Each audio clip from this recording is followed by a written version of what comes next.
Nagpa-preskon mga kababayan si dating Senador Antonio Trillanes. Di natin ito malaman kung nasa dahig ba o sa Amerika. Biglang tuwang-tuwa pa yung mga supporters niya. Yan o. I have to see the senator. Okay, go ahead. Go ahead. Go. Easy, easy. Go. Can we have the next question, please? No, Go ahead, please. Go ahead. O diba? Yung mga magnanakaw, magkakasundo din sila. Yung mga chismosa, ganun din. At tulad ng pagsama-sama ng mga negosyante. Di ba mga negosyante may asosasyon? Sama-sama sila. Yung mga religious organization, ganun din po. May kanya-kanyang organisasyon. Magkakasundo sila. Ganun din po sa mga walang modo. Asosasyon ng mga walang modo. Saka sa 1 Corinthians chapter 15 verse 33, sabi diyan, do not be misled. Bad company corrupts good character. Nagpapagang mga balita at pagtalakay sa mga isyu ng lipunan. Bulsa! Opinyon, banat at paglalantad sa katotohanan. Bulsa! What you see is what you get. You decide. Mga kababayan, si Dante Maravillas. Dito ulit tayo sa ating podcast, Live with Dante M. Pag-usapan natin yung mga bastos na vlogger. Nagpa-preskon mga kababayan si dating Senador Antonio Trillanes. Di natin ito malaman kung nasa dahig ba o sa Amerika. Biglang nag-gate crash mga kababayan si Marlica. Linosob yung preskon. Magigita mo dito kung gaano kabastos. Hindi po turuan ng magandang asal. Hindi ka manimbitado. May preskon. Bigla kang papasok. Pagkatapos makikipag-away ka. Anong tawag mo doon kung di ka napakabastos? Never yan na nangyari dito sa amin. Maski dito sa Maynila. Walang ganyan po. Pag hindi ka imbitado, di ka dapat papasok. Pag hindi ka recognize, huwag kang magsasalita. Yan ang tinatawag na professional ethics, mga kababayan sa journalism.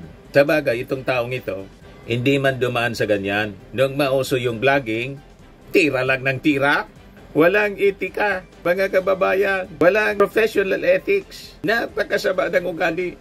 Pero yung mga DDS mga kababayan, poring-pori pa sa pag-ugali ni Marlica. Ito, sabi nila, Trillanes at ang mga dilawan binutata ni Miss Marlica. Tuwang-tuwa sila. Miss Marlica lang pala katapat nyo.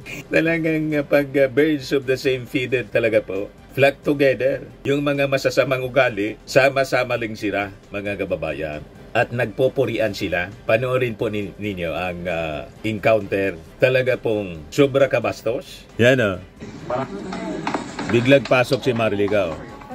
I have to hold this up. Why not? You know what? We'll have the next question, please. You can't follow the rule, though. Okay, wait. Go ahead. Nakikipagsigawan siya. Go ahead. Hold on. Yeah, go ahead.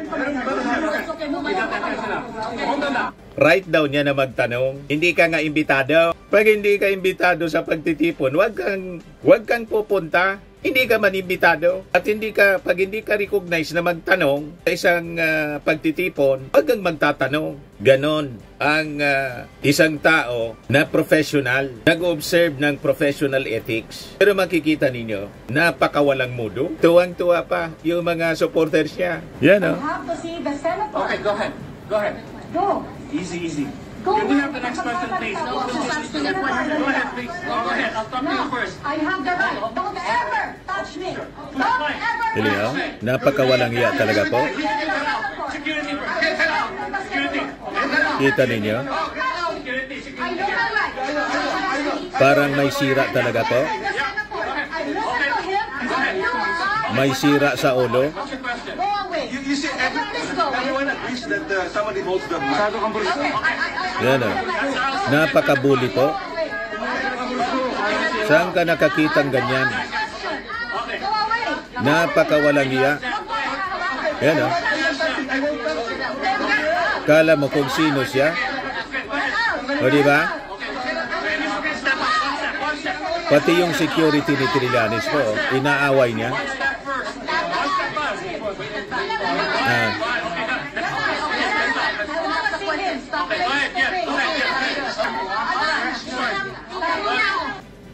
Ganyan mga kababayan, kawalang iya ang babaeng yan. Pero proud na proud. Pinagtatanggol ng kanyang mga supporters. Tingnan ninyo, basahin natin yung mga reactions.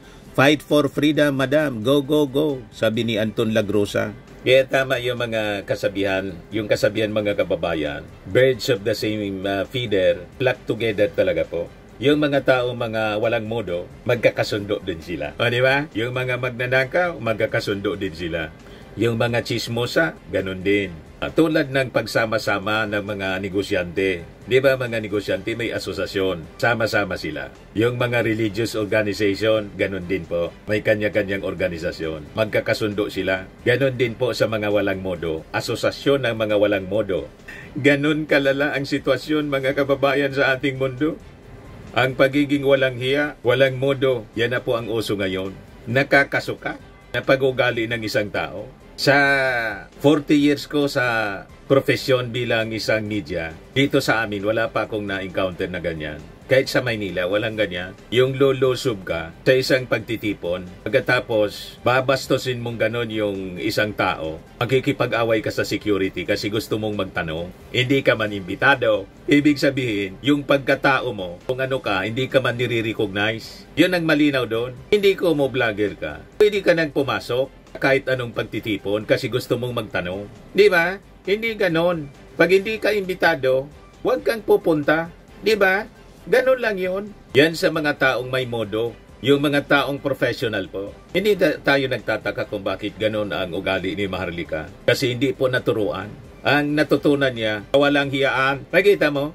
Mapanood mo yung kanyang mga vlogging. Poros pang-insulto, poros pang-pagmumura. O doon siya, mga babayan nakilala kapag pagiging walang modo. Kaya yung mga viewers niya na nagpipray sa kanya, mga walang modo din kasi. Sabi ni Janami de la Cruz, good yan ma'am, Maharlika. O kita ninyo, pareha-pareha sila walang modo kasi.